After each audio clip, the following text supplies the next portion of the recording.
और वाराणसी से मेरी सहयोगी अर्पिता आर्या ज्यादा जानकारी के साथ हमारे साथ जुड़ रही है।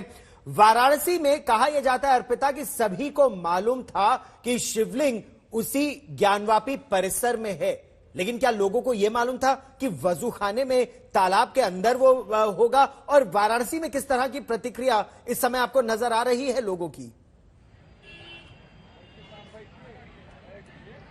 गौरव, अगर आप यहाँ लोगों की प्रतिक्रिया पर बात करिए तो यहाँ बहुत सारी कथाएं भी चलती हैं। जिन पुजारियों से हम मिले, जिन लोगों से हम मिले, तो कुछ लोग ये दलील दे रहे हैं कि जिस वक्त वो मंदिर तोड़वाया जा रहा था उस वक्त जो शिव की मूर्ति थी उसको कहीं खंडित ना कर दें, उसको कहीं तोड़ ना दें, इसलिए उसको लेकर वहां के पुजारी पानी में कूद गए, तालाब वो जो कुएं जिसका जिक्र हो रहा है वहां कूद गए। इस तरीके की बातें लोग यहाँ पर कर रहे हैं। तो कुछ लोग तो ये दावा पहले कर रहे थे कि वहां पे शिवलिंग नहीं मिलेगा क्योंकि वो पुजारी उसको लेकर कुएं में कूद गए, ये कुछ लोग दावा कर रहे हैं। हालांकि जब मैं उस परिसर जो कॉरिडोर बना है जहां पर नंदी जी और उससे दूर 50 मीटर दूर पर जिस कुएं का जिक्र हो रहा है उस कुएं पर मैं गई थी, वहां पर जो पुजारी बैठे थे उन्होंने ये जानकारी दी थी कि इसी कुएं में वो शिवलिंग है क्योंकि पुजारी यहीं कूद गए थे। लेकिन अब जब शिवलिंग वहां से बरामद हुई है तो कुछ लोग अलग तथ्य कह रहे हैं कि वहां पर उस जगह पर शिवलिंग को रख दिया गया था और नंदी जी का मुंह भी उधर ही था, जो इशारा कर रहा है कि वहां पर शिवलिंग है।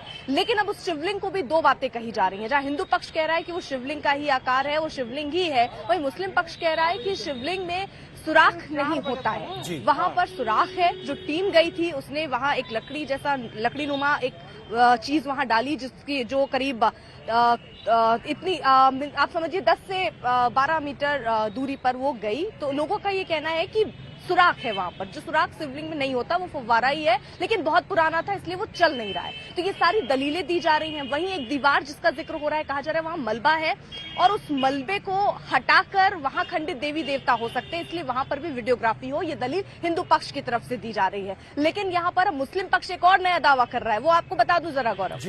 मुस्लिम पक्ष अब ये दावा कर रहा है कि वो नंदी जी जिसका जिक्र किया जा रहा है हिंदू पक्ष की तरफ कि वो उस तरफ है, वो कह रहे हैं अंग्रेजों ने हिंदू और मुस्लिम में फूट डलवाने के लिए नंदी जी का मुख उस दिशा की तरफ मोड़ दिया ताकि हिंदू मुस्लिम में विवाद हो।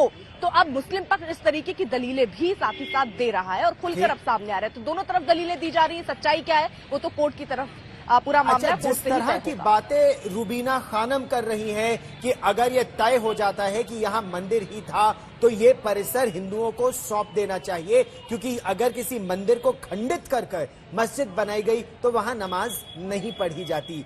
इस तरह की बातें भी क्या निकल कर आ रही है या राजनीति इस समय हावी है जनमानस के मन में भी?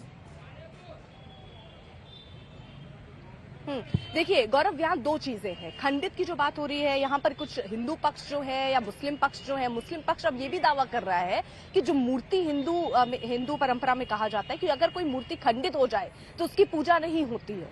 तो यहाँ कुछ मुस्लिम पक्ष कह रहा है कि फिर आप कैसे पूजा करेंगे उस शिवलिंग का। ऐसी दलील अब हिंदू पक्ष कह रहा है कि जो स्थल विवादित हो वहां पर नमाज अदा नहीं करना चाहिए, ये लिखा है।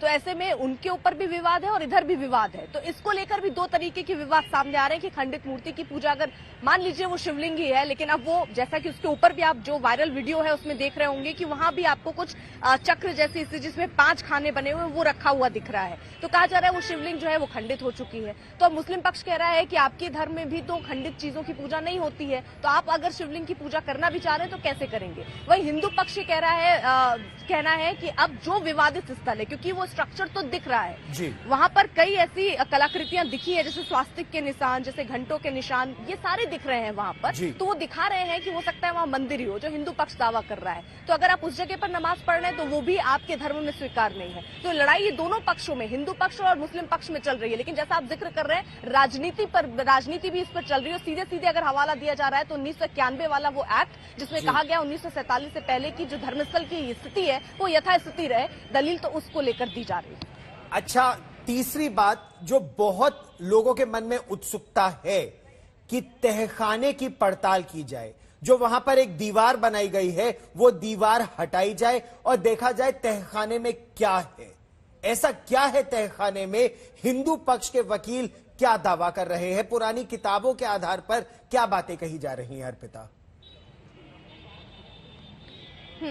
ठीक है, देखिए गौरव, उससे पहले मैं आपको जरा बता दूं, जो मुस्लिम पक्ष है, जो अभी आपको याद होगा 3 दिन ये सर्वे चला, 3 दिन में 2 दिन हिंदू पक्ष ही बाहर आया और तमाम दावे जैसे स्वास्तिक के निशान, जैसे वहां पर जो कलाकृतियां जो हिंदू सभ्यता में मंदिरों में पाई जाती है उसका जिक्र किया था। लेकिन मुस्लिम पक्ष बहुत खुलकर नहीं बोल रहा था। लेकिन अब मुस्लिम पक्ष जो दलील दे रहा है वो आपको बता दें। वो ये कह रहे हैं ज्ञानवापी मस्जिद को जौनपुर के शर्की सुल्तान ने बनाया, जिसकी बाद में औरंगजेब ने मरम्मत कराई। वहीं ज्ञानवापी मस्जिद के पीछे मौजूद मंदिर के अवशेष पर उन्होंने कहा कि अकबर के दीन इलाही का ये मरकज है, वहां मंदिर कभी नहीं था। यानी जिस पश्चिमी दीवार की बात हो रही है वहां के लिए मुस्लिम पक्ष ये कह रहा है कि वो दीन इलाही का मरकज है।